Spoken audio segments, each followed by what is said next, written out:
What the people of Iran, in my humble opinion, want is an open economy, investment from other countries, end of the nuclear program, end of support for proxy groups, no more missiles that call for elimination of other countries, everything that the regime doesn't want. Regardless of what kind of agreement this system is going to get out of the negotiations. As long as they survive, people are not going to benefit from this. Their ability to fire at so many countries and the control over the Hormuz shows that there are people within this regime who are disconnected from reality. They are drunk on power, on military power, and they have learned nothing from the Iran-Iraq war. There is open talk from Israeli security figures that the mission is not complete unless something fundamental changes in Iran. The removal of Larijani allowed the Americans to use the Pakistani channel to get through to Ghalibaf, and he has excellent relations with the Pakistani defense minister, which they're using to their full advantage. China depends heavily on Gulf energy and has a stake in stability through the Strait of Hormuz. Most Lebanese people, many of them want their country, one government, one army. They want Hezbollah to stop dragging Lebanon into useless forever wars. How do you read this combination of diplomacy and force at the same time? The economy is the Achilles heels of the regime, but the Revolutionary Guard somehow did not learn from the mistake of the Iran-Iraq war and is repeating the same mistakes. Even considering these negotiations, it gives this regime a kind of guarantee for their survival, that they will stay in power. That's right. If there is an agreement between US and Islamic regime. Revolutionary states are always either in the state of war, be it direct or be it proxy. And when they're not at state of war, they are preparing themselves for the next struggle in their path to fulfill their revolutionary goals.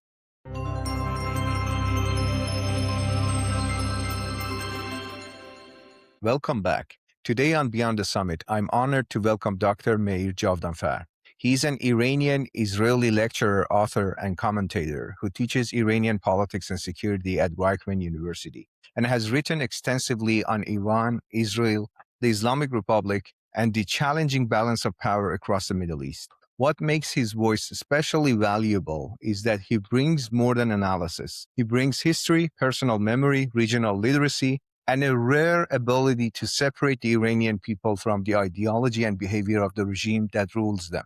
Dr. Javedanfar, it's a real pleasure to have you here. Thank you very much for having me. Fantastic. You were born in Iran, you later built your life in Israel, and now you spend your career studying the regime that shaped so much of that history. What first pushed you from personal experience into serious analysis? I think it was childhood experience. In Iran, I was almost 7 when the revolution happened, 8 years old when the war with Iraq happened. Much like everybody else in our generation, we were brought up next to the transistor radio, our parents listening to shortwave radio stations, BBC Persian, Radio Israel Persian, Voice of America Persian. And also my father had a pharmacy in Tehran, in the neighborhood of Kisha. And in the evenings, there used to be many retired officers of the army who used to come and speak to my father. And they used to speak about politics, and I just found it all fascinating.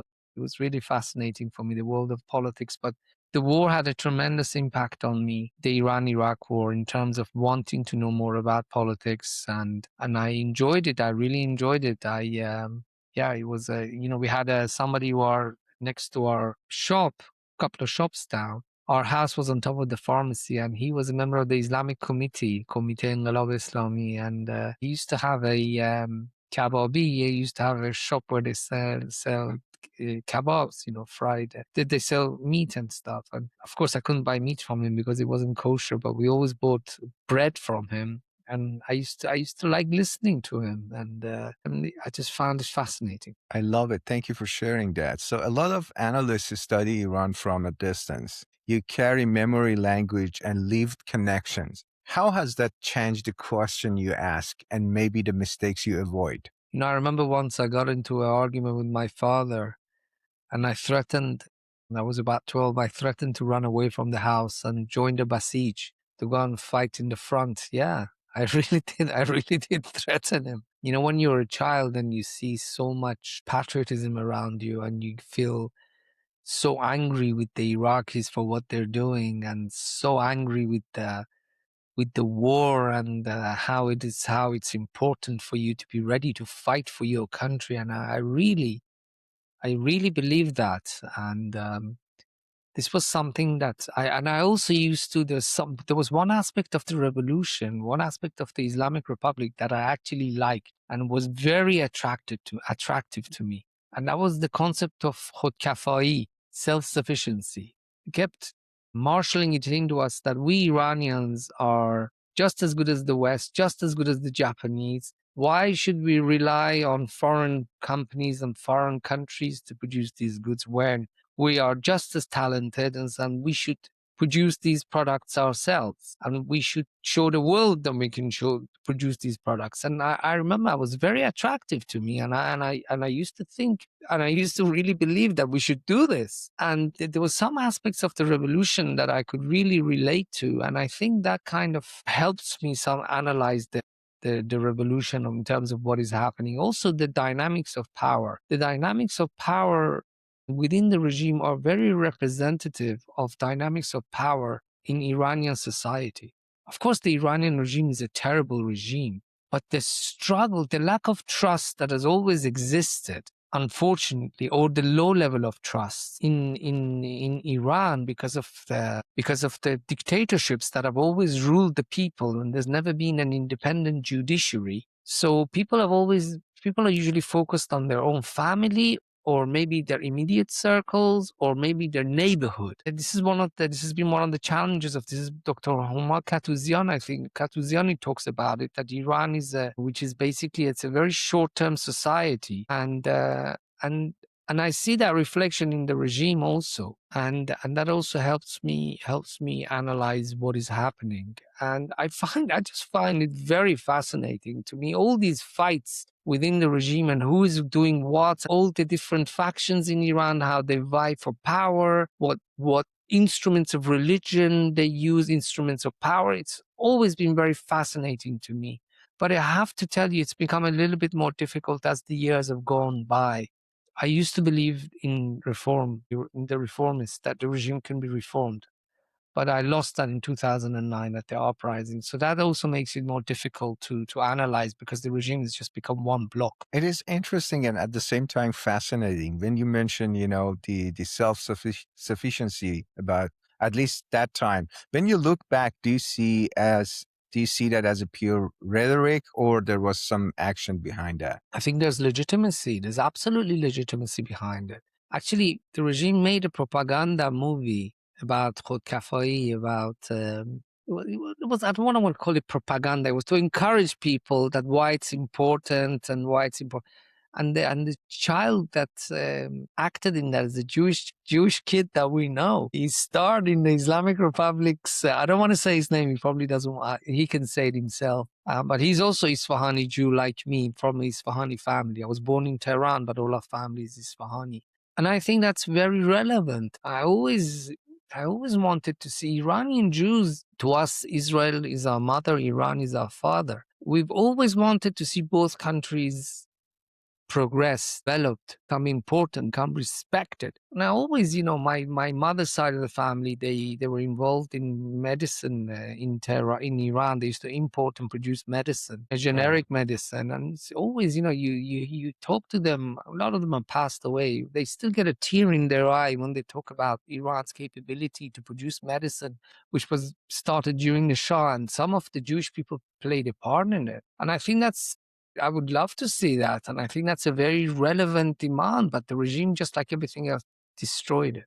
That personal bridge is exactly what I want to speak with you, because you don't just describe Iran as a system. You read it almost from the inside out. When you strip away the headlines, what do you think is the single best way to understand the Islamic Republic today? As an ideological state, a security state, a mafia style patronage system, or something else? I think the Islamic Republic of Iran must first and foremost be understood as a revolutionary state. It's a state created after a revolution with an ideological goal.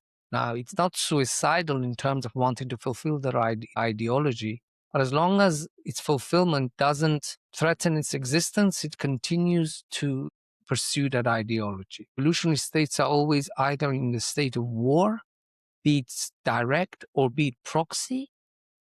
And when they're not at state of war, they are preparing themselves for the next struggle in their path to fulfill their revolutionary goals. You look at the Soviet revolutionary state created after 1917. You look at all the revolutionary republics created in the Middle East after 1952 in Egypt, with Nasser, in the 60s with the Baathists in Syria, in 68 with the Baathists in Iraq. They're always in a revolutionary, in a warlike state, preparing themselves for the next stage of achieving their goal. And I think another great relevant example is the People's Republic of China. The whole displacement strategy that they have, it's been extensively written about how they want to replace the United States as the number one power in the world. And this is the same way to look at the Islamic Republic. First and foremost, it's a revolutionary state that is either in war, and the people of Iran have paid the price more than anyone else. Either the people of Iran for the last 47 years have either been in the middle of direct war or proxy war. The revolution didn't even last a year without sanctions. Within November 79, Iran was already under sanctions because of the takeover of the U.S. embassy. So first and foremost, it's a revolutionary state. Secondly, it's a Shia Islamic state. So revolutionary Shia Islamic state, and that's the best way to look at it. The Shia Islamic character gives its rhetoric, it gives color to its strategy and to its goals, and gives justification, and this is very important, gives justification for the existence and the continuation of the revolution, just as the Safavids, when they turned Iran from a Sunni state to a Shiite state starting from 1502 Shiism for that reason, the Islamic Republic is doing the same. Love that. What does the regime fear more at this point? Israeli military pressure, American economic pressure, internal fragmentation, or losing the loyalty of its own coercive institutions? You know, one of the things I love about well, it used to be the news sites, but now it's on Instagram. You see that within Iran, they say there was a debate, and Fuad Izadi was there, pro-Iranian regime intellectual, and they told him, "What are you talking about when you talk about the missiles? We have missiles. We can't feed ourselves. We can't pay the wages of our soldiers." This is how the Assad regime fell apart. It could no longer pay the money of its soldiers. And I think ultimately this is what really worries the Islamic Republic. But I have to say that there is a real disconnect between the Revolutionary Guard hierarchy and the government. There is a real disconnect. Whatever you think of Pezeshkian, and I think he's been the weakest, most disappointing president in a line of weak and disappointing presidents. Weak because Khamenei never let any of Iran's presidents do their work. He was intervening all the time. But I think Pezeshkian genuinely is concerned about what's happening to Iran's economy. Look, the price of goods are doubling. Most of these 150,000 members of the Revolutionary Guard and 300,000 members of the Artesh, the army, and 1 million Basijis, they go to the same shops that the rest other Iranians go to. Okay, maybe they have some, except of course the senior leadership, senior officers, but many of them live among the people. The economy is the Achilles heels of the regime, but the Revolutionary Guard somehow did not learn from the mistake of the Iran-Iraq war and is repeating the same mistakes. And if you want, we can delve into them. And which is why I think ultimately the regime is likely to come off worse from this war than it expected. Right. So you mentioned a great point. Do you think the Islamic Republic still has a real social base, or it is now surviving mainly through force, fear, and institutional control? I think many of the people within the regime are also complaining. But I think they're worried that if the regime falls, then they're going to lose their economic status. And there have been a lot of unqualified people who have reached positions of incredible wealth and power because of their loyalty to this regime. And they know if the regime goes, they're going to lose their economic status at the very least. And they're willing to kill people. They are willing to kill hundreds of thousands of Iranians. And they're brainwashing members of the Basij by saying that the people who want to overthrow the Islamic Republic are not against the regime, they're against Islam. They're against Prophet Muhammad, which is why the regime uses the term fitne.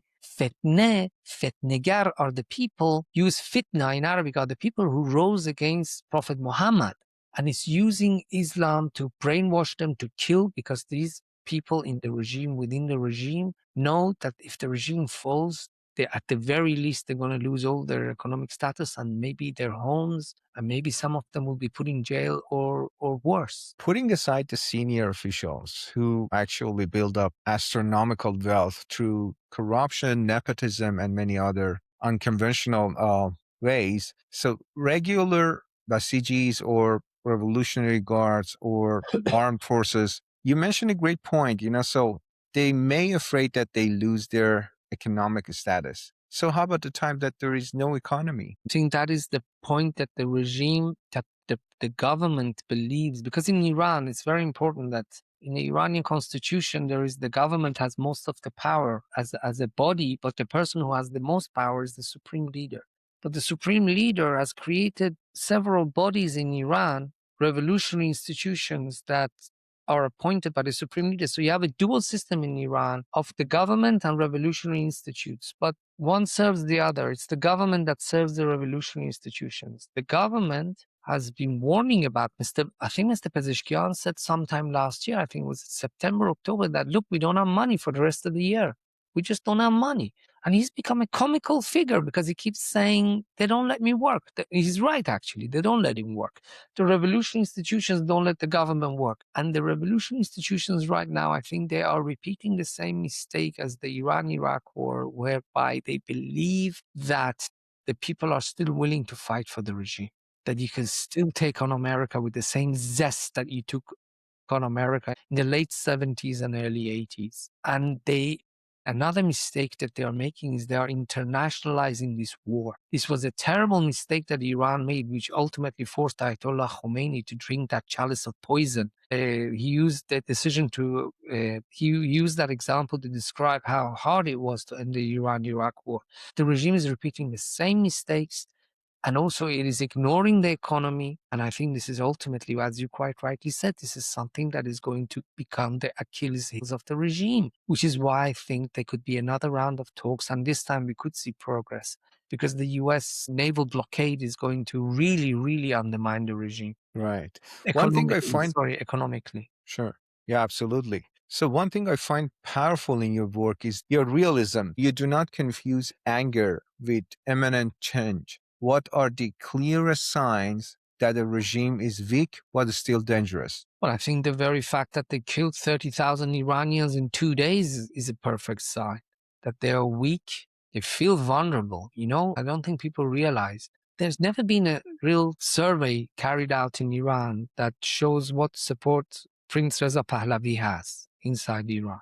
It's every Iranian's right to want him as a leader or to not want him as a leader. Okay, this is everybody has that right. On the night of the 7th of January, he called on the people of Iran to come out at 8 p.m. and people came out in the numbers. The regime didn't initially shoot at people, but it was around 10 or 11 o'clock at night they realized that people are not stopping. The masses are coming. There are people coming across Iran, and the regime panicked. The regime panicked by the number of people who came onto the streets and also how widespread it was across Iran, which is why it resorted to giving the order to shoot to kill. And the same happened on Thursday night, on the 8th of January. This is a regime that realized it's weak, and it's the only way it can survive is to kill its own people. I think we are all looking for the sign of when is going to be the next revolution. And the next revolution will begin the moment we see fractures within the regime, security apparatus, especially the Revolutionary Guard, the senior members of the intelligence organizations. As far as we know, there isn't any. But again, we don't know. There's a lot of known unknowns. We really don't know what's happening inside the ranks. We are in a moment where the ceasefire looks fragile. The first round of US-Iran talks in Islamabad did not collapse completely, and a second round may be coming. What do you think each side is really trying to buy right now? Time, leverage, face saving, or genuine off-ramp? I think President Trump is looking for a way to fulfill his strategic objectives without having to fight, without resorting to military means. Not anymore. I think he wants to move from military pressure to economic pressure, and I think this is what he's looking for. And the Iranians are looking for a way to maintain their strategic achievements from this war, namely their control over Hormuz and the nuclear program, the right to enrich on Iranian soil, without continuing to suffer from the consequences of war and sanctions. So I think the Iranians are going to come with a number of proposals. And I think if in the next few days we hear that Mr. Vance is going to Pakistan, then I think we could all take it as a sign that we are on our way to an agreement. I don't think Vance is going to go to Pakistan without something serious. And I think the Iranians will want to maintain those strategic goals, but getting America to a deal by showing some limited compromises. There's one point I'd like to add here, and I think it's very important for your viewers. One of the reasons why these talks are taking place in Pakistan is because of the great relations between Mr. Ghalibaf and the Pakistani defense minister. Last year, Mr. Ghalibaf visited Pakistan, and the two are very close. The two have very good relations, and this is something that the Americans are using to their advantage. Mr. Trump said recently that he knows that he's in talks before they went to Islamabad for the first time. We were in talks with somebody within the regime, and there has been a regime change. Of course, there hasn't been regime change, but people are changing within the regime.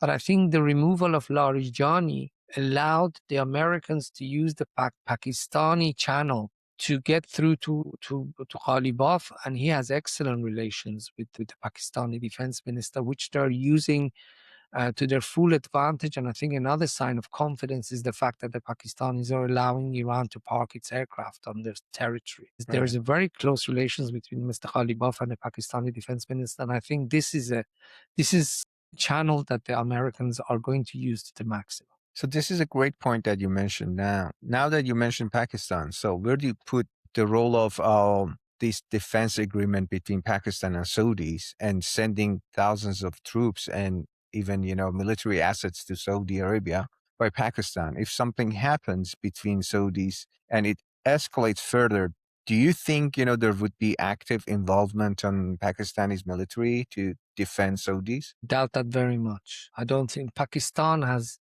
There is you should interview Miss Fatemeh Aman. She's the expert on Pakistan and Afghanistan also. She's been to both countries. There's great affinity for Iranian culture, for Iranian language. I find it very difficult that the Pakistanis will want to go into war on behalf of the Saudis. Right.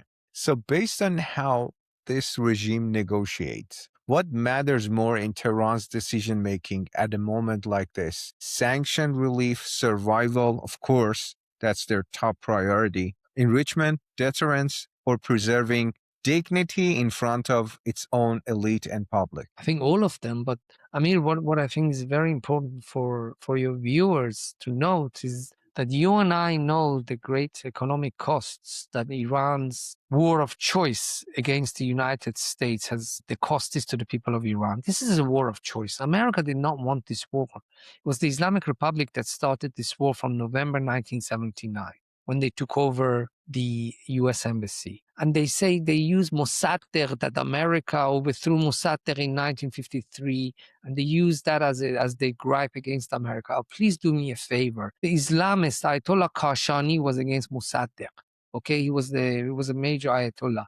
In Iran, there was no street called Mossadegh until like 2009. There was no commemoration of the overthrow of Mossadegh. The regime was against nationalism. Even Khomeini talked about that nationalism is against Islam.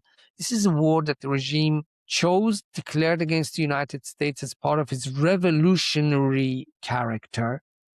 And the people of Iran have paid the price, but now the regime feels, because the regime has on almost all occasions has ignored many of the gripes of the people of Iran, the regime feels that it's winning this war. Amir, they feel that they are winning this war. the control over Hormuz, this is the Khorramshahr moment when Iran liberated Khorramshahr in 1982. It's the same delirium when afterwards they believed that they want to overthrow Saddam Hussein. They wanted to go inside Iraq and overthrow Saddam Hussein. I see the same unrealistic euphoria within the regime that there was after they captured Fav, the Fav Islands in 1986, the Fav Peninsula inside Iraq. And the regime believes that it's in the driving seat. Whereas before it had the proxies in the region, it could control events in the Middle East. Now with the Strait of Hormuz, it is controlling and influencing events in the world. For them, this difference, the scale, is an incredible achievement. And they believe they can continue with what they're doing within the Strait of Hormuz. And then there is a real question. Do they truly believe that they are winning, or it's their narrative for their public opinion? Based on their actions, I think that the hierarchy, I think they're winning. I really think they're winning. They attacked the UAE on so many occasions because this is another thing that shows the delirium, the euphoria, the within the regime and they are so drunk on power. The UAE for many years allowed Iranian companies, regime companies, to operate on its soil because it wanted to maintain a back channel within the regime. It wanted to maintain economic relations so that the two countries can have a good relationship. Despite the differences, they can manage their relationship. They have shared interests. The UAE wanted to participate in the development of Iran. Regime personalities and organizations used the UAE to break sanctions. They set up front companies. They used it to have crypto accounts in the UAE to loan the money from the sale of oil. And there were many people in Israel and the United States who could not understand this, why the UAE is doing this. And at one stage, if I'm not mistaken, even the UAE was put on the gray list of the FATF, the Financial Action Task Force, which is for money laundering. I'm not 100% sure, but I think that was the case. But the UAE wanted to maintain this relationship with Iran because it wanted to manage its relations. Look at the way they've treated the UAE. Look at the hundreds of missiles and the drones that they fired at the UAE. They've lost that now. They have lost that now. I cannot begin to emphasize how the power of the missiles and the drones in this war, their ability to fire at so many countries, and the control over the Hormuz shows that there are people within this regime who are disconnected from reality. They are drunk on power, on military power, and they have learned nothing from the Iran-Iraq war. Right. So what we are witnessing right now is definitely it's a gunboat diplomacy. How do you read this combination of diplomacy and force at the same time? Talks on one side, more assets moving into the region on the other. Does that create leverage, or does it make miscalculation more likely? I think it creates leverage. There are some people within the regime, in Persian, we say there's some people you can say to them, please sit down. And there's some people you say to them, sit the hell down. Okay. There are some people in Iran, within the Islamic Republic, you can talk to genuinely. And I don't like them. And people like Rouhani, okay, despite all the terrible things that he did, or Rafsanjani, these people have done terrible things, you could speak to them. Rouhani genuinely wanted to change the face and the nature of the Islamic Republic. Genuinely. And he was doing it until Rafsanjani went for that famous swim, and he came out and immediately had a heart attack. And when they checked the towel on his body, there was 10 times the normal levels of radioactivity around his towel. There was no autopsy afterwards on his body. And as soon as Rafsanjani was put away by the regime, you see a change in tone from Rouhani. And this is something, and since then there are people within the regime who believe that these are the same people who did not want Rafsanjani's school of thought, which he said, and I think this is one of the reasons that ultimately led to his killing. In 2013, there's a famous, I think was it 2013, 2014, famous speech where he said, we have to learn from the example of Japan. Instead of building missiles and instead of doing this, we should develop the economy. And this created panic among the regime hardliners, many of whom rely on for their income from the missile and the defense industries. And these people have wanted to push people like Rouhani and others out of power. And they are using this war as a great opportunity to push their narrative and to push their militaristic ideology and strategy. And with them, you cannot say, please sit down. With them, it's only the language of force. Only the language of force. Genuinely believe that it was a terrible decision to leave the JCPOA in 2018 by President Trump. And I think it was terrible that Prime Minister Netanyahu encouraged President Trump to do this. At the same time, we have to also be cognizant of the fact that Trump wanted to return to the nuclear deal. Rouhani was about to return to the nuclear deal with him. And at the last moment, you can listen to Rouhani. He says it. It was Khamenei. He doesn't say Khamenei, of course. He says some people. They didn't allow him. They were about to return to another nuclear deal before Rouhani left office in 2021. Right. And this war could have been averted. Right. With these people, it's only power. It's only from the barrel of a gun.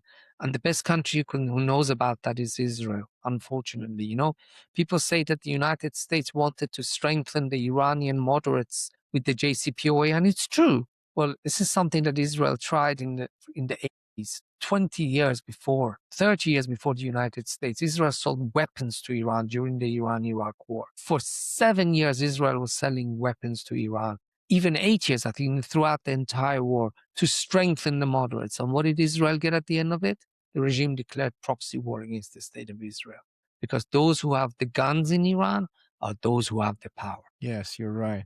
So let's focus on what's going on, regarding the second possible round, because President Trump mentioned today that there would be second round in coming days. So what would real progress actually look like this time, considering the compromises and red lines that we know they exist right now? I think there's something very important to inform your viewers. The people of Iran want nuclear program. The people of Iran have every right to have nuclear energy. Every right. Iran is a classic example of why you need to have nuclear energy, because of the drought and all these problems. But at the same time, if you ask the people of Iran, if there was a genuine referendum asking the people of Iran, would you give up the entire nuclear program of today for better relations with America and the rest of the world, I think overwhelming majority would say yes, because the regime has mismanaged this program so badly.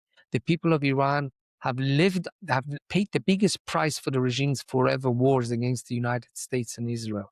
So what the people of Iran, in my humble opinion, want is an open economy, investment from other countries, end of the nuclear program, end of support for proxy groups, no more missiles that call for the elimination of other countries, everything that the regime doesn't want. This is what the people of Iran want. And ultimately, they want this regime gone. They want this regime over. That's what people in Iran want, and we have agreement on that. But the problem is that even considering these negotiations, it gives this regime a kind of guarantee for their survival, that they will stay in power. That's right. If there is an agreement between US and Iran, Islamic regime. That's one thing. Another thing, right now, what do you think, the compromises they will be willing to make in order to survive right now in the second round, maybe? I think the regime probably would say that they're willing to freeze and enrich uranium for 10 years or something. I think they could do that. And it really depends. President Trump is such a mercurial person. It's difficult to know what he will accept. Right. It's very difficult to know what the regime. But I have to say something else, Amir. Imagine that all the sanctions are removed. Everybody can invest in Iran. I honestly don't see the Iranian economy improving by as much as we expect, because this regime is so deeply corrupt, so incredibly corrupt, that it will be very difficult to see the effects reaching the people of Iran from the removal of sanctions. Yes, of course, the rial will stabilize. Of course, there will be maybe more, but the drip down effect, the regime is so corrupt. I think they will basically, they to take most of the income and the benefits from better relations with foreign countries. But to be quite honest with you, I mean, that's another conversation. I really don't see the regime, even if all the sanctions are removed, allowing foreign companies to invest in Iran, because the Revolutionary Guard and the Bonyads, the foundations, make their money through selling everything from tomato puree to laser eye surgery to the people of Iran. I don't think they'll want foreign investment in Iran, but that's another conversation. Right.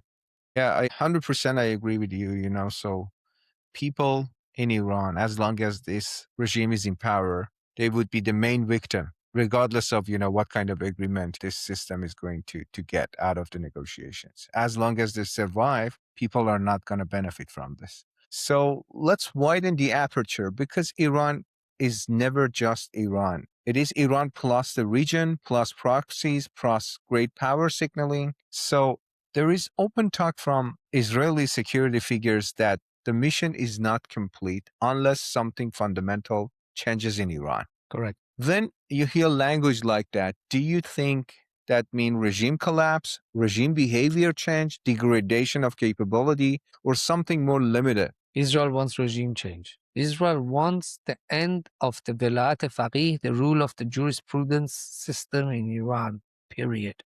But Israel can't do it on its own. This is something up to the people of Iran. But what Israel did during the recent war was to facilitate the next protest whenever the people of Iran decide by attacking Basiji bases and Basiji, to break the regime's image as the almighty and all powerful. But apart from that, this is not something that Israel can do, and we can't no Israeli leader can call on the people of Iran to pour onto the streets because they would face death. And this is something for the people of Iran to decide, or for an Iranian leader inside Iran or abroad. I don't think foreign countries or foreign leaders should tell the people of Iran to go onto the streets now and protest when, at the end of the day, we know this is a regime that is going to shoot its own people. But this is a regime that is deeply worried, Amir. This is a regime that is deeply worried that its soldiers are not willing to shoot the people of Iran. This is why it's bringing Shia soldiers from Iraq and Afghanistan to do its job. And recently from Turkey as well. Really? But I didn't hear. Yeah, from Turkey. Yeah, Shia forces, it's recently unfolding in the past couple of days, so they're coming from Turkey as well. But the problem is that, Western politicians mainly, when they say it is in the hand of Iranian people want change, no doubt about it.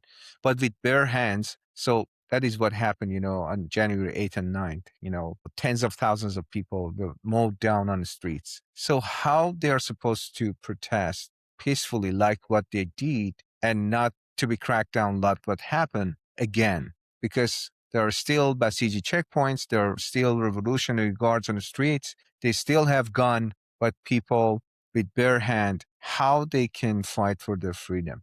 This is the real serious question. The Islamic Republic is the worst thing to happen to Iran since the Mongol invasion in the 13th century. This is something that has ruined Iran, affected the lives of million Iranians, my life, your life, Amir. There are people who have paid a far bigger price than I have. Thankfully, nobody in my family was killed or executed, but my family fell apart. I was only 14. I come from a community that has 2,500-year roots in Iran. I can't go back to my country, but a terrorist like Ismail Haniyeh or the leader of Jihad Islami can go and visit Iran, but I can't. This is a terrible regime, and there is no straight answer. I really don't know. But what you're saying is right. The people of Iran, if they go to the protests, they're going to get killed. But I don't know what the answer is, to be honest with you.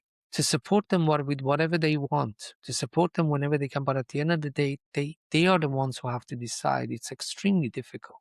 And the sad thing is they just want a normal life, very basic things, to live as a normal human being.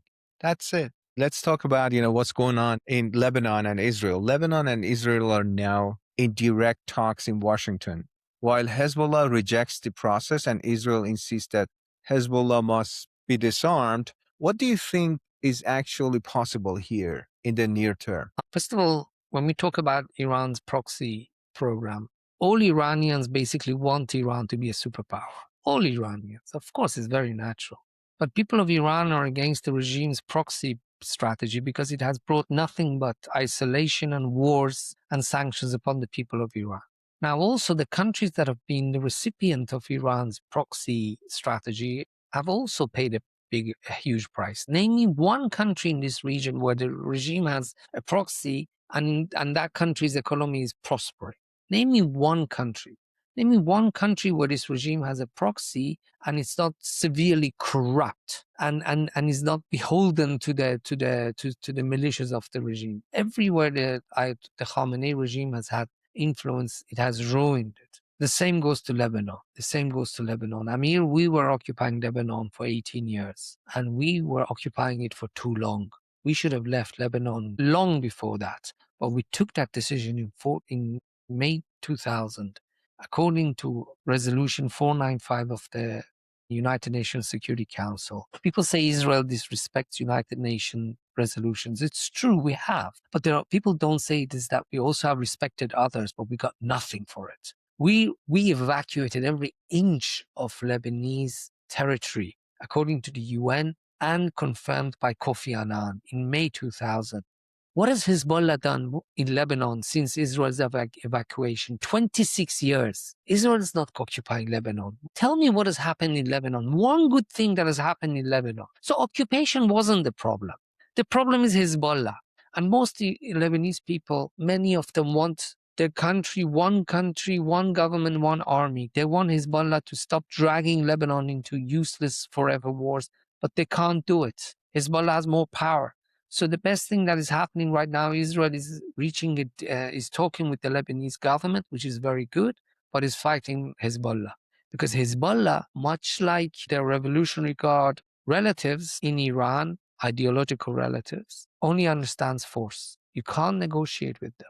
It's not just the anti-Israel, it's a very anti-Semitic organization. They believe that in this region, Jews are not entitled to a state. Jewish people, not just Zionists, Jews. And these people, they rate, in the Arab nationalism, there's also a lot of racism. In every nationalistic movement, there are extremes and there are racists. And the way they saw Jews was this minority, Jewish minority in the Arab world, where we were always scared for our lives, and the best thing we could ever reach was to own a shop in these countries. That's the way they want to see their Jews. They don't like to see, they can't deal with the fact that Jews can have a country, run it, have a strong armed forces, they can stand on their own 2 feet and run an economy. They just don't want it. They don't want us in this region. It's not just about Likud, it's about our existence. And this is the problem with Hezbollah. And it's dragging the Lebanese people with it. Are you optimistic about the result of the current negotiations between Lebanon and Israel? I want nothing but peace with Lebanon. They are incredible people. Do you have Lebanese friends, Amir? They are incredible people. Nice people. They are incredible. They are very successful as well, yes. They have the Midas touch. Whatever they touch turns to gold. Just look at their incredible achievements around the world. They are amazing. They say Jews are good business people. The Lebanese really, I think, are superior. I'm also passionate about peace with Lebanon because in 1996, I wrote my master's thesis on Israel and Lebanon. And I have it here. I called in the conclusion for Israel to evacuate Lebanese territory and to return it to the Lebanese people. So because by occupying Lebanon, we were hostages to Iran and Syria, and we were isolating ourselves with the people of Lebanon. Now, I was just a student, but in May 2000, it happened. It really happened. And I'm very angry with Hezbollah for not allowing this to flourish. You can dispute Israeli policy. You can criticize. We make mistakes. My God, you need an 18-wheel trailer to carry some of our mistakes. Also, of course, we make mistakes, but it doesn't justify what Hezbollah is doing. Hezbollah declared war on Israel even after Israel withdrew.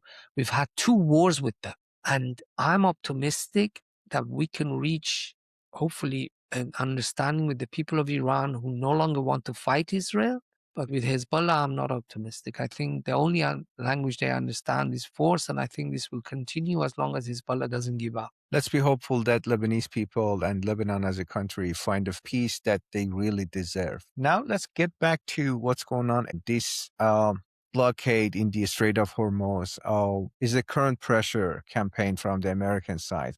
Can Washington really maintain this level of military and economic posture long enough to force strategic concessions? I think what the Americans and the Iranians are looking for that the future price, the price of oil, the futures, and what the price of oil is and how sustainable it is.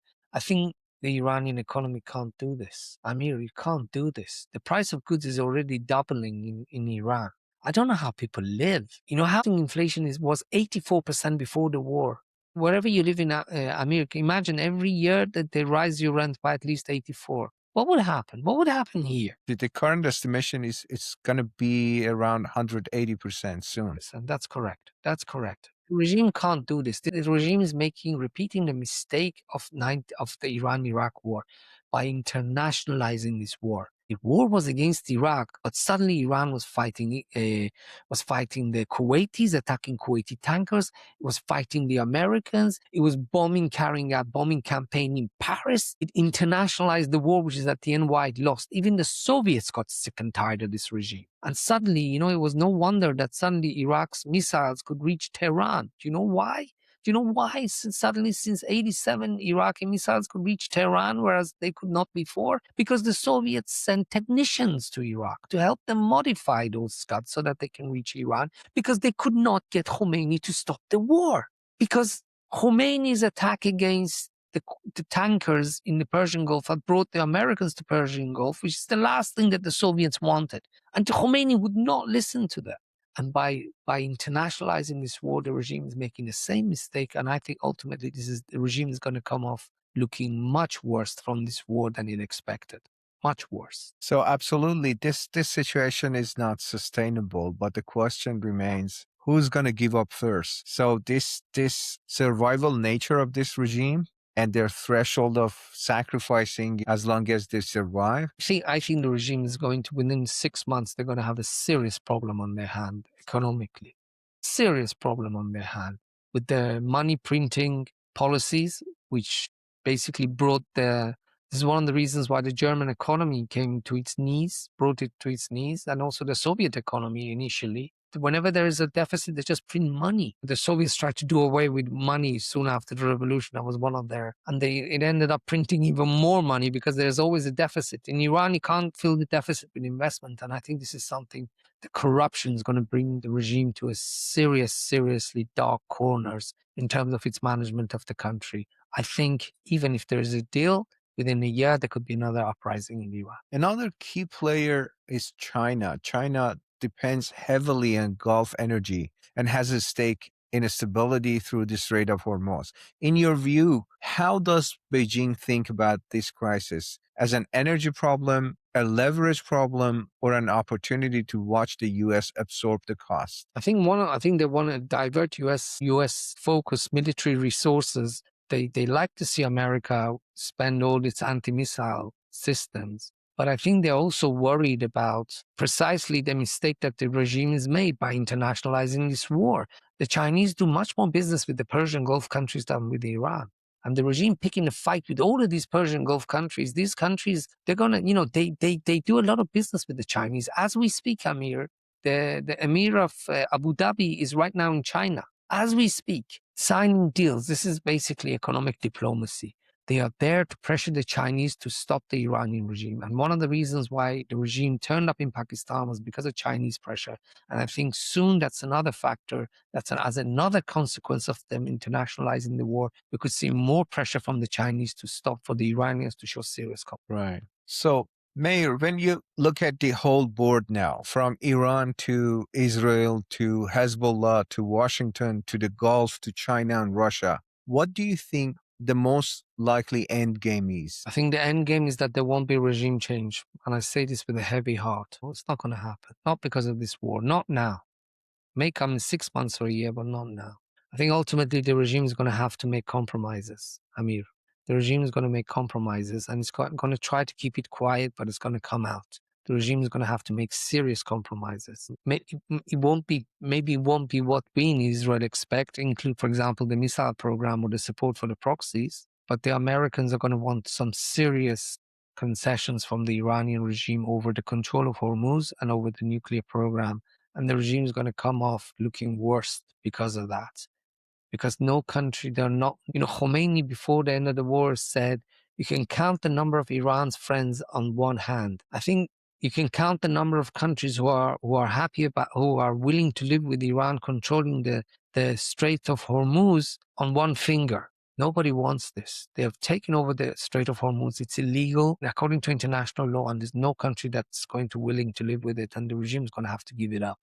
And it's not going to look nice for the regime, but just as it had to give up the goal of overthrowing Saddam as one of the reasons for the continuation of the war from 82 to 86 against Iraq, it's going to have to accept that also now that it's not going to be able to maintain control over the Hormuz. And my final question, after all the wars, all the ideology, all the pressure, all the suffering, and all the years you have spent studying power and fear, what does freedom mean to you today? Freedom means being able to have the right to say to have the right freedom of speech, freedom of action, freedom of thought, freedom of political choice, but also having a strong legal framework to protect my rights as a citizen. And I always think about, I think, we all have that dream of a free Iran and how we could contribute to developing a free Iran, and where I would love to be able to help. And I think this is something that Iran is missing and has missed for hundreds of years. We've never actually had it, is to have an independent judiciary.